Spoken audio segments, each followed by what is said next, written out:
চলুন আজকে দেখে নিই কই মাছ দিয়ে ভীষণই সুস্বাদু একটি রেসিপি, কই মাছের কালিয়া। আর এটা গরম ভাতের সাথে খেতে দুর্দান্ত লাগে। কি করে বানাতে হয় আসুন তাহলে দেখে নিই। এই রেসিপি হলো কই মাছের, সেই জন্যে কই মাছ ভালো করে কেটে ধুয়ে পরিষ্কার করে নুন হলুদ মাখিয়ে রেখে দিয়েছি, ভেজে নেব। কই মাছগুলো আমরা তেলে ভেজে নিয়েছি, এবার ওই তেলেই আমরা আলুগুলোকেও ভেজে নিচ্ছি। আলু ফ্রাই হয়ে গেছে, ওই তেলের মধ্যে আমরা সামান্য পরিমাণ সর্ষের তেল মিক্স করে দিলাম, গোটা জিরে, তেজপাতা, পেঁয়াজ কুচি, বাটা মশলাতে আছে আদা জিরে পেঁয়াজ আর কাঁচা লঙ্কা দিয়ে দিলাম, ভালো করে কষিয়ে নেব।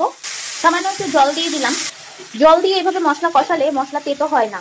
হলুদ, স্বাদ অনুযায়ী নুন, মশলা থেকে তেল ছেড়ে আসা পর্যন্ত কষাতে হবে, খুব ভালো করে ভাজতে হবে।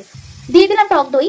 টক দই যে কোনো রান্নাতে দিলে সেই স্বাদ হয়, যেহেতু টক দই দিলাম তাই সামান্য পরিমাণ চিনিও দিয়ে দিলাম ব্যালেন্স হওয়ার জন্য। মশলা কষানো হয়ে গেছে, এবার ঝোলের জন্য জল অ্যাড করে দিচ্ছি। শাহি গরম মশলার গুঁড়ো। কই মাছের এই শিরে সাপটা ঝোল ভীষণই টেস্টি হয় খেতে, গরম ভাতে তো ভীষণই ভালো লাগে। আর ঝোলটা বয়েলও শুরু হয়ে গেছে, এবার আমরা মাছগুলো অ্যাড করে দেব। বিশাল বড় বড় সাইজের কই মাছ, 1 বিঘারও বড়। আলুগুলো দিয়ে দিলাম। এটা গরম ভাতে খাওয়ার জন্য একদমই তৈরি, কই মাছের কালিয়া একদমই তৈরি ভাতের সাথে খাওয়ার জন্য।